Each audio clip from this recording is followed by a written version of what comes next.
അസ്സലാമു അലൈക്കും. മുഹറം മനുഷ്യകുലത്തിന്റെ പ്രാരംഭമായി പരിഗണിക്കപ്പെടുന്ന ദിനം മുഹറമിലായിരുന്നു.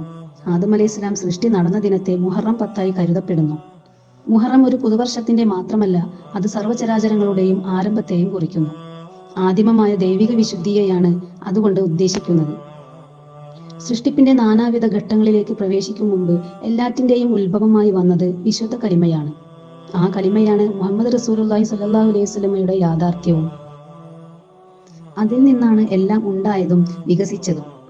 അള്ളാഹു പറഞ്ഞു, ആകാശഭൂമികളുടെ സൃഷ്ടി നടന്ന നാൾ തൊട്ട് അള്ളാഹുവിന്റെ അടുക്കൽ ദൈവിക പ്രമാണമനുസരിച്ച് മാസങ്ങളുടെ എണ്ണം 12 അവയിൽ 4 യുദ്ധം വിലക്കപ്പെട്ടവയാണ്. ഇതാണ് യഥാർത്ഥ നിയമക്രമം. അതിനാൽ ആ 4 മാസം നിങ്ങൾ നിങ്ങളോട് അക്രമം കാണിക്കാതിരിക്കുക. യുദ്ധം വിലക്കപ്പെട്ട 4 മാസങ്ങളിലൊന്നാണ് മുഹറം. ആദിയിലെ 4 മാസങ്ങളെ അള്ളാഹു പവിത്രമാക്കി. റജബ്, ദുൽഖഅദ്, ദുൽഹിജ്ജ അടക്കം. ഈ മാസം ആരാധനകൾ കൊണ്ട് പവിത്രമാക്കേണ്ടതും ഐഹികവും ശാരീരികവുമായ വിഷയാസക്തികളിൽ നിന്ന് അകന്നു നിൽക്കേണ്ടതുമാണ്. ആത്മീയ മാർഗത്തിൽ പ്രവേശിക്കുന്നവർ മുഴുവനായോ 1/3 പകുതിയോ ഭാഗം അള്ളാഹുവിന്റെ കാര്യത്തിൽ മാത്രം കേന്ദ്രീകരിച്ചു നിൽക്കേണ്ടതാണെന്നും അതാണ് ചൊവ്വായ ദീൻ എന്നും ഖുർആൻ പറഞ്ഞതിന്റെ സാരം അതാണ്.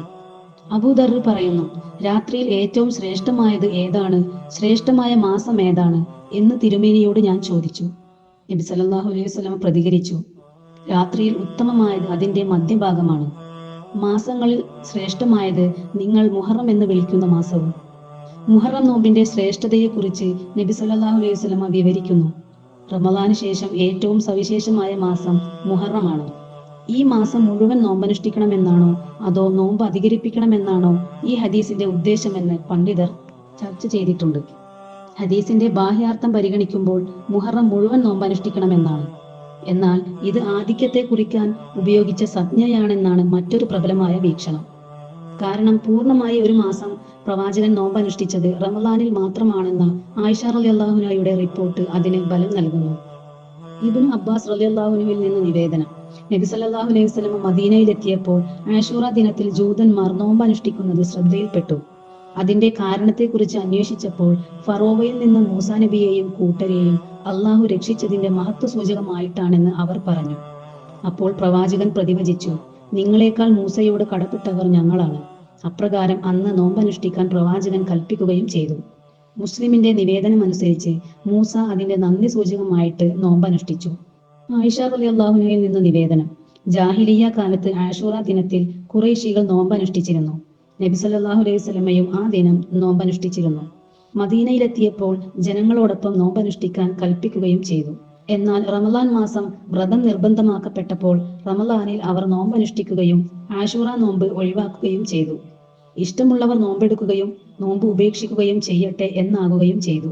ആശൂറയിന്റെ നോമ്പ് ഒരു കൊല്ലത്തെ ദോഷം പൊറുപ്പിക്കുന്നതാണെന്ന നബി വചനം അബൂ ഖത്താദ റളിയല്ലാഹു അൻഹു ഉദ്ധരിച്ചിട്ടുണ്ട്. ഷേഖ് ജീലാനി റളിയല്ലാഹു അൻഹു പറയുന്നു, ഇബ്നു അബ്ബാസ് റളിയല്ലാഹു അൻഹുവിൽ നിന്നും നിവേദനം, നബി സല്ലല്ലാഹു അലൈഹി വസല്ലം പറയുകയുണ്ടായി, മുഹറമിലെ 10-ാം ദിനം ആരെങ്കിലും നോമ്പനുഷ്ഠിച്ചാൽ അവന് 1,00,000 രക്തസാക്ഷികളുടെ പ്രതിഫലം ലഭിക്കും. അത്ര തന്നെ ഹജ്ജ്, ഉംറകൾ നിർവഹിച്ചവരുടെയും.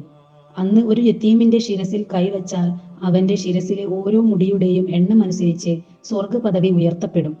ആശൂറാക്ക് ആരെയെങ്കിലും നോമ്പ് തുറപ്പിച്ചാൽ നബി സല്ലല്ലാഹു അലൈഹി വസല്ലമയുടെ മുഴുവൻ ഉമ്മത്തിനെയും നോമ്പ് തുറപ്പിച്ച പോലെയും അവരുടെ വയറ് നിറപ്പിച്ചതിനെയും പോലെയാണ്. അപ്പോൾ അനുചരർ ചോദിച്ചു, അല്ല നബിയെ, എല്ലാ ദിവസങ്ങളെക്കാളും ശ്രേഷ്ഠമാണോ ഈ ദിനം? നബി സല്ലല്ലാഹു അലൈഹി വസല്ലം പറഞ്ഞു, അതെ, അള്ളാഹു ആകാശഭൂമികളെ സൃഷ്ടിച്ചത് ആശൂറായിലാണ്. പർവ്വതങ്ങളെയും കടലിനെയും ഖലമിനെയും ലൗഹിനെയും ആദം അലൈഹി ഇസ്ലാമിനെയും സൃഷ്ടിച്ചത് ഈ ദിനത്തിലാണ്.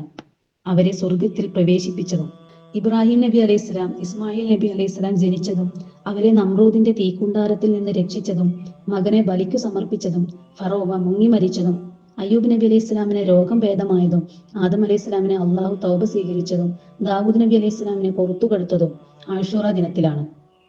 ആശൂറ ദിവസം ആഘോഷിക്കാനുള്ള ഒരു സുദിനമായി ഇസ്ലാം പരിഗണിച്ചിട്ടില്ല. മുൻകാല സമുദായങ്ങൾക്ക് ആ ദിവസത്തിൽ പല സന്തോഷാവസരങ്ങളും ഉണ്ടായിരിക്കാം. എന്നാൽ നാം നബി സല്ലല്ലാഹു അലൈഹി വസല്ലമയുടെ ഉമ്മത്തിലാണ്. നബി സല്ലല്ലാഹു അലൈഹി വസല്ലമയുടെ ഉമ്മത്തിന് സന്തോഷങ്ങളൊന്നും ആ ദിനത്തിൽ ലഭിച്ചിട്ടില്ല. മറിച്ച് സങ്കടമാണ് ആ ദിനത്തിൽ നൽകപ്പെട്ടത്. ആ ഉമ്മത്തിന്റെ അടിത്തറയായിരുന്നു അവിടുത്തെ അഹ്ലുബൈത്ത്. ഖുർആൻ പറഞ്ഞു, നബിയെ, നിങ്ങൾ അവരോട് പറയുക, ഞാൻ ഈ ദൗത്യം എത്തിച്ചു തരുന്നതിന് നിങ്ങളോട് ഒരു കൂലിയും ചോദിക്കുന്നില്ല, എന്റെ കുടുംബത്തോടുള്ള സ്നേഹമല്ലാതെ.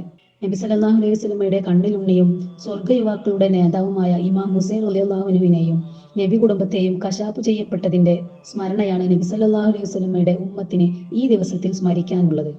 അതിനാൽ ആ ഉമ്മത്തിന്റെ ഭാഗമായ ആർക്കും സന്തോഷിക്കാനാവില്ല. ഓരോ വ്യസനവും ഒരു ആഹ്ലാദത്തിലേക്കുള്ള പടിയാണെന്ന പോലെയാണ് നബി സല്ലല്ലാഹു അലൈഹി വസല്ലമയുടെ ഉമ്മത്തിന് ആ ദിവസത്തിൽ കിടക്കുന്നത്.